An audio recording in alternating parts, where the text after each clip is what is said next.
Good morning. Well, they say when Powell opens his mouth, good things happen. What? Good things, right? Something happens. Let's wait. Let's try that again. When Powell opens his mouth, the market goes to shit. Hey! All right. I could have beat you that time. Yeah. Good morning, everybody. Brendan Rendo with the Homes in Orlando team, and is joined as always with Joseph Dion of Apley Home Loans. And it has been a very tough week for the mortgage industry.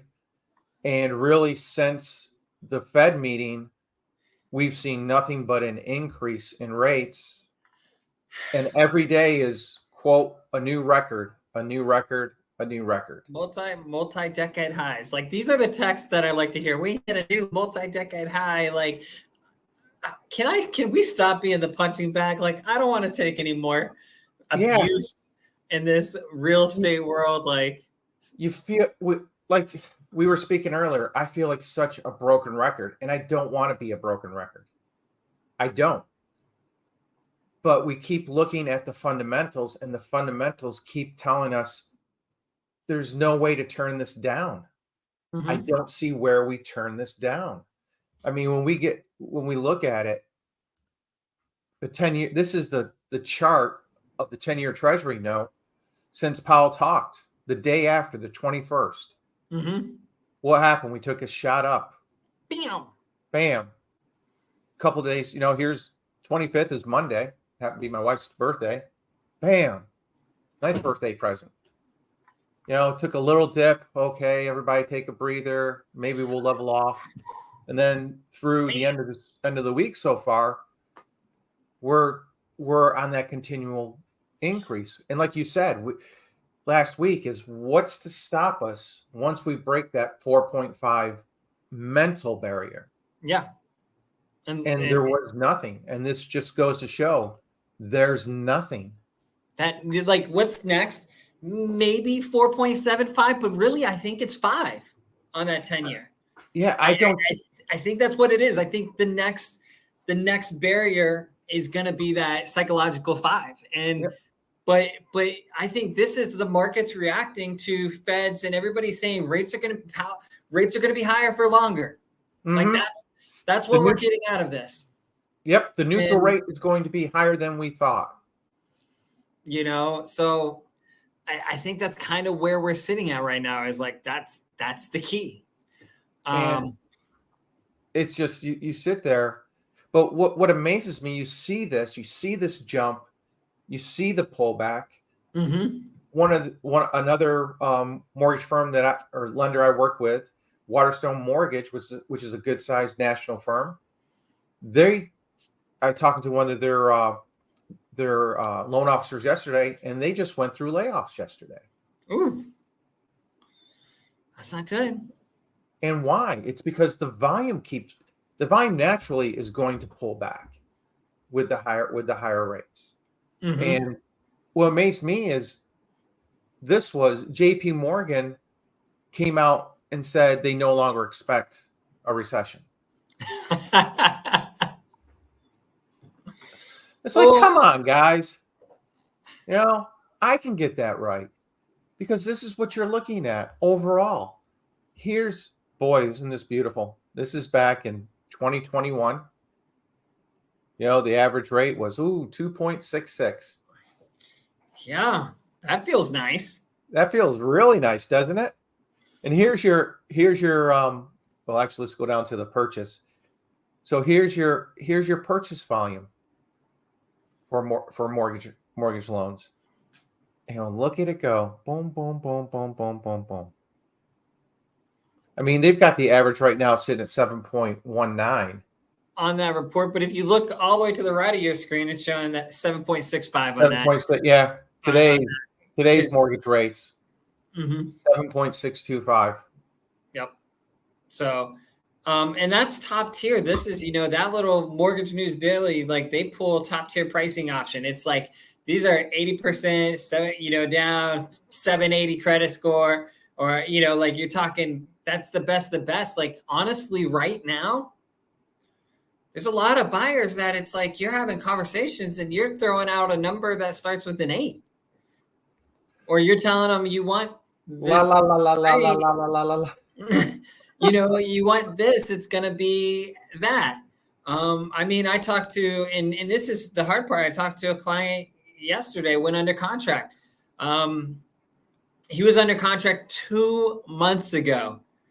And I felt so bad that I was like, oh my goodness, like I'm about to blow he's about to have an aneurysm when I give him this rate, and it's like, you tell them what's going on with the market, you tell them, and then they get under contract and then it sinks in, right? Like now It really sinks in, like, because they think, oh, well, I'll still, but I was like, okay, let me get as aggressive, we'll go skinny, because I feel bad to tell someone, hey, I know that this house is 40 grand less than what you were putting, you are under contract on the last one, but your payment's going to be higher.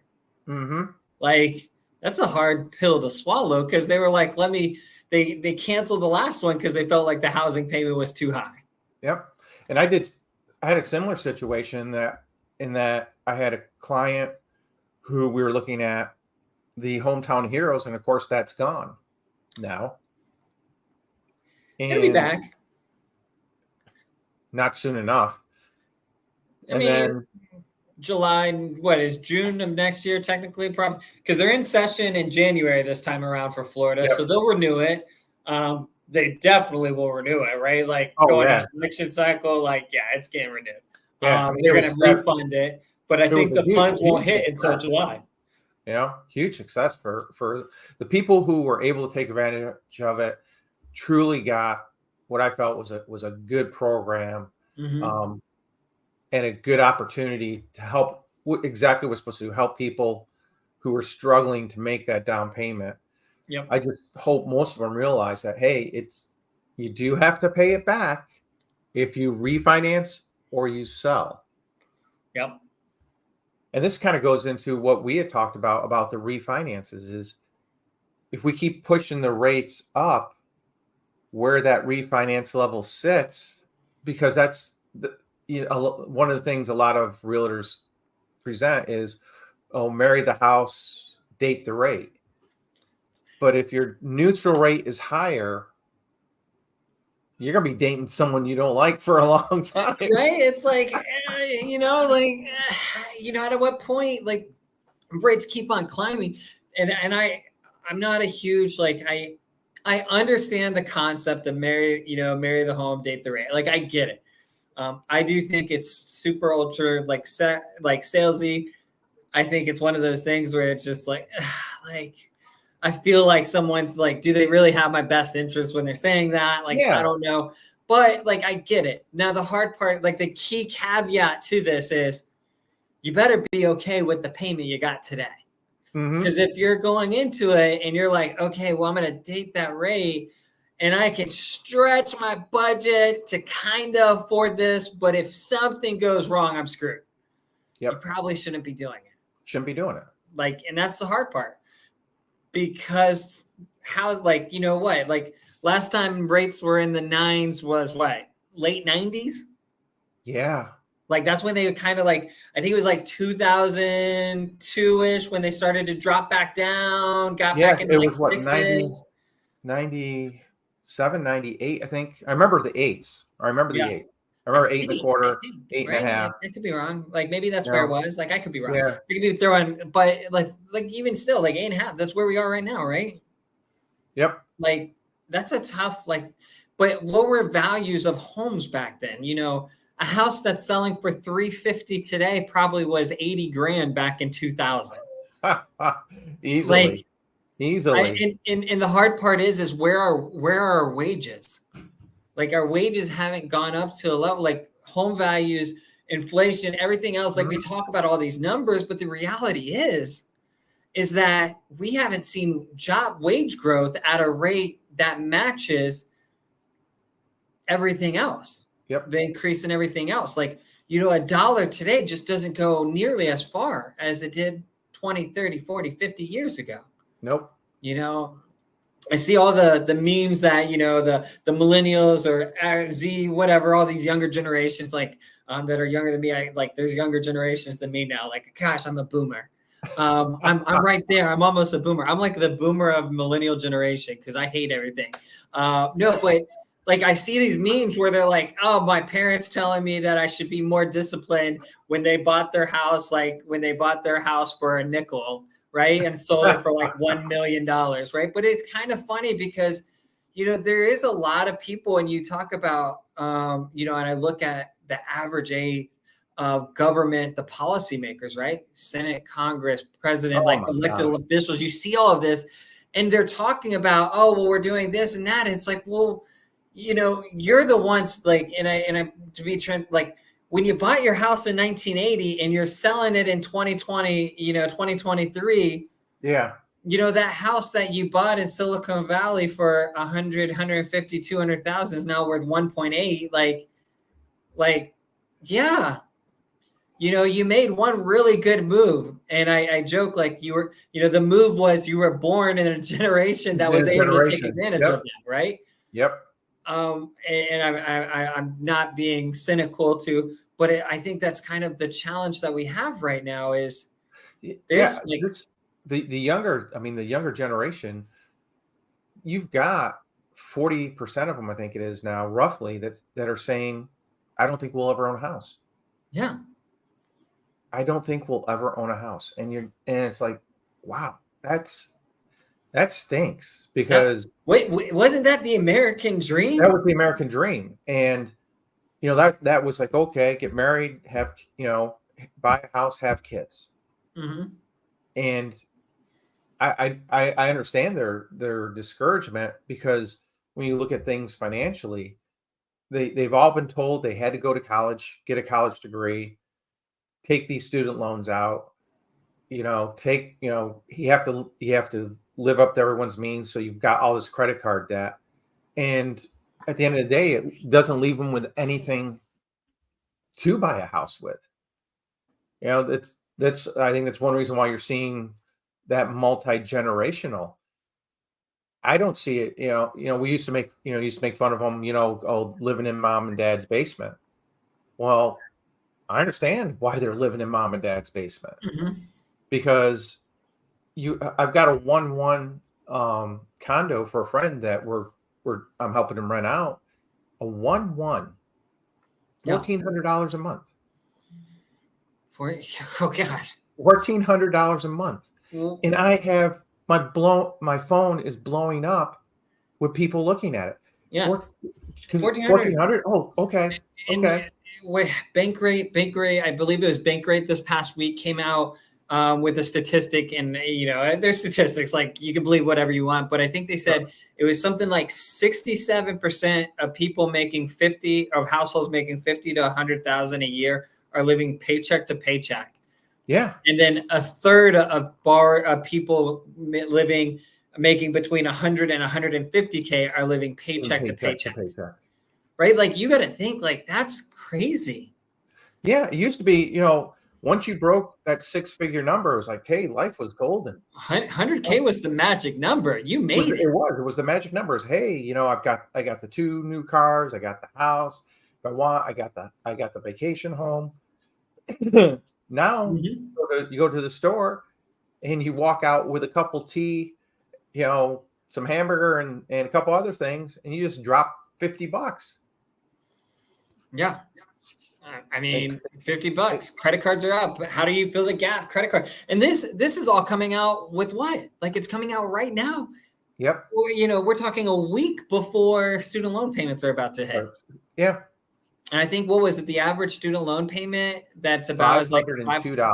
$502. Like $502. That's a car payment. Like think about like, are you ready to add a car payment to your budget?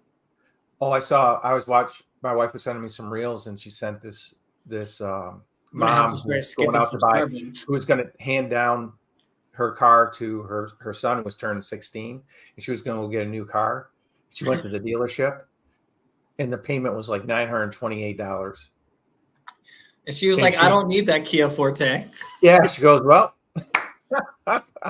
he's getting a beater, Try and find a beater for $2,000 these days. It's just it's something. It's definitely interesting, and I think we're gonna see. I don't want to be all doom and gloom. Like we're broken record, right? Like there's some positive out there, right? There's got to be something. Like the longer we sit at this level, the more normalized it becomes, right? Yeah, gives us time to adjust to it. We get to enjoy it, and everything's going to adjust. Mm-hmm. It's just, well, you look at the UAW workers. I'm generally not a pro-union guy. I'll be honest with you, but they deserve it. They've lost, due to inflation, so much purchasing power. Yeah. That, okay, guys, I'm with you on this one. What was it? Something like the starting wage for UAW workers like went down $2 in like the last decade. Something like that, yeah. Like I was like, how have we seen the auto industry, which was bailed out by the government, decide, you know what? Like, hey, we're more profitable. We're racking in billions and billions and billions of dollars, and we're gonna reduce wages. Like that's the hard part. Like, and that's where I think we kind of run into like, I feel like, like I think a lot of people that are at the top deserve to be at the top. I'm never one to be like, but I feel like we're in a generation, like we're kind of in this weird environment where this is kind of before my time, but I feel like, you paid people more to stay with you because you felt like there was worth and you valued loyalty, and companies valued these things and hard work, and you became more experienced. You did this and you got retirement, you have all these things. But I feel like we've created all these policies that has diluted the desire and has created an impact to where companies don't value loyalty. They don't want to see these things. They don't want to pay people more because it's like, oh, I gotta pay Tom more because he's been here for 10 years. So you know what? Like I'm gonna hire someone fresh off the street for less than I'll let Tom go. I'll take this kid, even though I have to train him because I'm gonna save, $1,000 a month. And that's the challenge, right? Like I think we're seeing that, which because you see that, I think we see wage growth kind of hold down because people never kind of work their way up. You think about the 401k. 401k was not designed to replace pensions.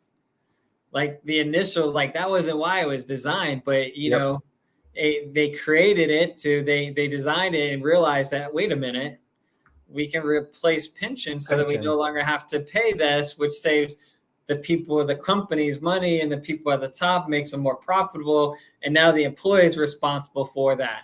Yep. Like, I mean, we got way off topic. I'm sorry. I get heated. Yeah. I'm sorry. How does it all impact us in the housing market? It gets Joe riled up. Because sometimes you just, you got to say what you're feeling, and we're not the only ones feeling the same thing. We're not. There's more of us out there, and we're all trying to find a solution, all trying to figure out where is it going. But I mean, how is it impacting? Well, this is what I got this morning from Taylor Morrison. Ooh, This is their quick move-ins, which come out on a weekly basis, right?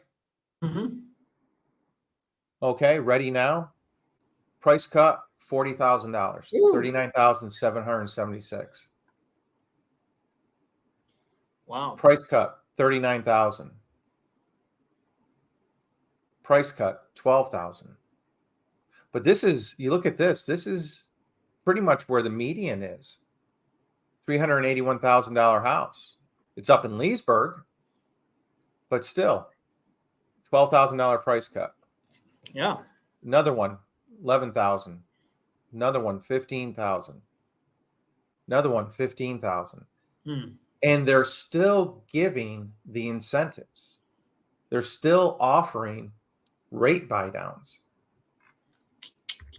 I'm pretty sure Taylor Morrison's Q3 financials. So what the result? When is that coming up? Is October 25th. Let's see how it looks from there. I'm pretty sure they're not going to have some positive news. No.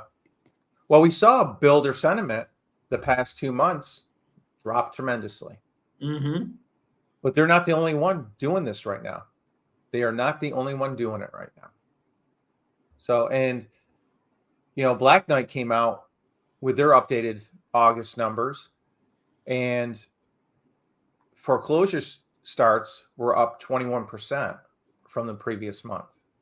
The level's still below pre-pandemic, but a 21% jump, 31, almost 32,000 foreclosure starts in August. Oh, wow. So you look at that. So everything is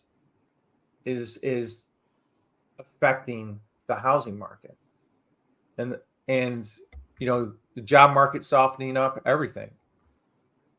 It's just everything's pulling back. Mm-hmm. And so is it affecting it? Yeah. You're seeing the builders starting to drop their prices.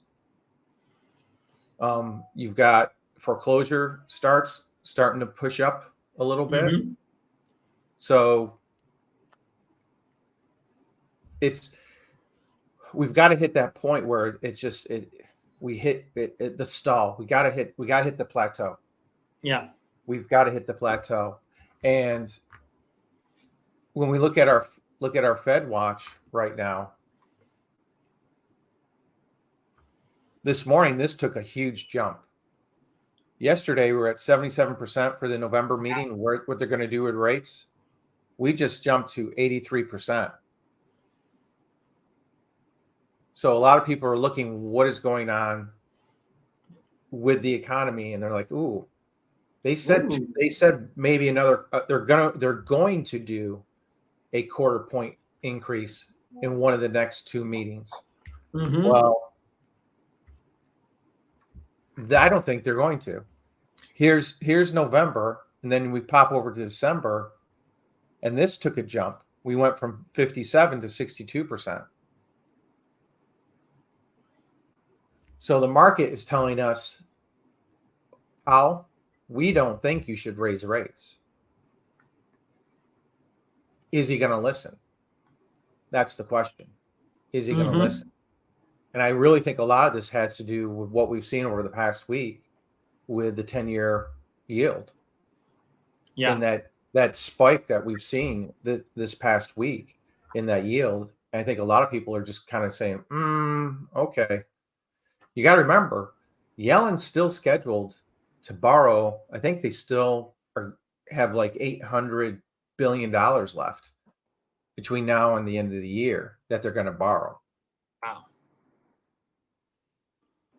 So let's hop into our November this week's numbers for Orlando, and our single family homes decreased to 359, down from 398.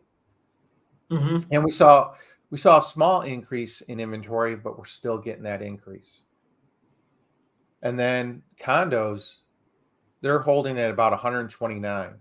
So this is what I'm looking at is, okay, we've got what, 100, 400. We have under actually 500 sales in Orlando in the past week. And look at this one. This one kind of blew me away this morning, because we always look at that original list to sales price, and look at the dip we took, 80 down to 89%. And final list, we dropped to 97. That was holding about 98. But where do we see the anomaly? Right here, in over $1 million. Somebody dumped their house. Somebody was in trouble, and they dumped their house, because their original list to sales price, the average, remember they average these things out, but $897,000. Someone dropped the sales price on their house $1 million to sell it. All right, which one was that? Come on. I know I you gotta teach look that. that. I'm gonna look that up. You did the research. I gotta look that up. I've got to look that up because look what happened to the original list, the sales price percentage. It dropped to 66%. Yeah. Someone was in trouble and they needed to dump that house. But then the other big thing, our days on market took a big jump to 46, which I was expecting this. We were expecting this to start seeing those days pull out as the rates push up. Then you see, sales price kind of down a little bit, but still kind of holding steady. But we see the rate increases. That's the end of the month, but here you see it. We're pulling down. We're pulling back. So our period average keeps dropping. I think we were 462 last week, and it's only 359. And then again, here's our inventory. Inventory's starting to climb. So this is pushing to we're pushing to a buyer's market very, very quickly. Very quick. And because we look at it this way is, like we said, we got the student loans coming in at $502 a month starting Monday. They get Sunday off, but Monday, here come the payments. So I think we're going to knock a bunch of more buyers out of the market. Then we hop into the condos, and you see this percentage is starting to drop a little bit. We're down to 96 here, and the average days on market has jumped as well to 40. And again, here's our inventory. We actually have 26% more condo inventory than we had in January. Yeah.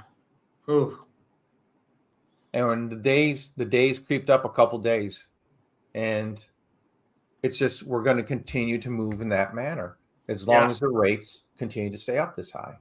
Yeah, and I don't think there's anything that's going to be like. I think we might, like you said, I think we don't see the Feds increase the federal fund rate this time through, which leads what happens. Maybe no, I don't know. I think maybe we hit that plateau, but we're going to feel some more damage. Yeah. It's going to get a little now through and, January.